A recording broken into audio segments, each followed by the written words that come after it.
Hello friends, केम छो? मजामां? सही छोराना जय जिनेन्द्र। એવું લાગે છે કે સબસ્ક્રાઈબર વધતા નથી, તો મને લાગે કે દર્શકો પણ મારી રેસીપી નિહાળતા નથી, અથવા તો નિહાળી રહ્યા છે પણ સબસ્ક્રાઈબ કરવાનું ભૂલી જ જાય છે. સો પ્લીઝ સબસ્ક્રાઈબ કરજો, જેથી કરીને મારી રેસીપી તમે ઇઝીલી, ક્વિક અને ફાસ્ટ જોઈ શકો. હવે આજે આપણે બનાવીશું વેજીટેબલ સેન્ડવિચ. એના માટે શું જોઈશે જણાવી દઉં તમને ઝડપથી. કાકડી લીધી છે, નાની સાઇઝની અથવા તો મોટી સાઇઝની લઈ શકો છો. પોટેટો લીધા છે, બટેટા લીધા છે. બટેટાને મેં બાફી લીધા છે, આપ જોઈ શકો છો. 3 થી 4 વિસલ ફાસ્ટ ગેસે બગાડી લેવાની છે.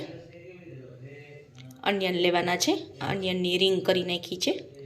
કાશ્મીરી શિમલા મિર્ચ પણ તમે લઈ શકો છો અને બીટ પણ લઈ શકો છો. બીટ અને ગાજર બેઉ બાફીને લેવા. આ મેં ગાજર લીધેલું છે, ટામેટું લીધેલું છે અને એક વધારાનું ઇન્ગ્રીડિયન્ટ્સ લીધેલું છે, બટેટાની વેફર. હવે આને કેવી રીતે બનાવી એ તમને હું જણાવી દઉં છું. ગ્રીન ચટણી લીધેલી છે. ગ્રીન ચટણીનો વિડીયો મેં આગળ મૂકેલો છે, કેવી રીતે બનાવી એમાં તમે જોઈ શકો છો. અને ફાસ્ટ ક્વિક તમને રેસીપી આપી દઉં. કોરિયન્ડર, લીલા મરચાં, સિંગદાણા અથવા તો દાળિયા, ખાંડ, મીઠું, લીંબુ અને આદુનો એક નાનકડો ટુકડો.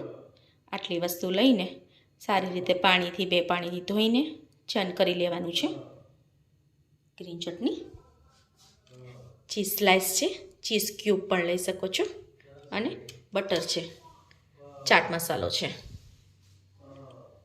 બ્રેડ છે. હવે આને કેવી રીતે બનાવવું એ તમને હું જણાવી દઉં છું.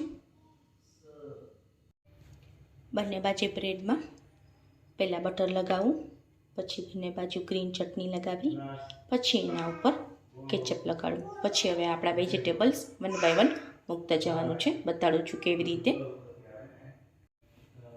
બધા જ વેજીટેબલ પહેલાં 1 બાય 1 મૂકી દેવા. કોઈ પણ વેજીટેબલ ઉપર નીચે થશે તો ચાલશે.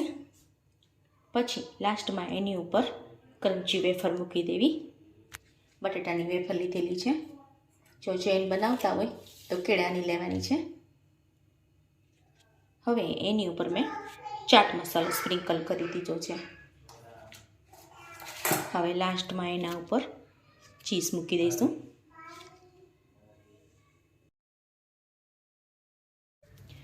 સો ફ્રેન્ડ્સ, ફાઇનલી આપણી બંને બાજુ બટર લગાવીને શેકી લીધી છે મેં. તાવી ઉપર શેકવી એને, કેમ કે જો ચીઝ ગ્રીલ સેન્ડવિચમાં તમે એને શેકશો ટોસ્ટરમાં તો એની અંદર ટામેટાની હિસાબે ચીપકી જવાનું અને બ્રેડ ફાટી જવાની સંભાવના રહે છે. એટલા માટે એને નોનસ્ટિક પેનમાં શેકવી.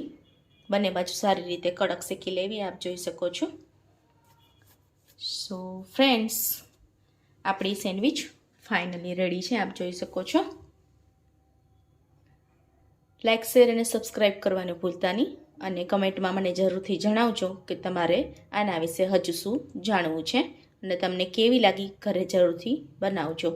Thank you for watching. Thank you.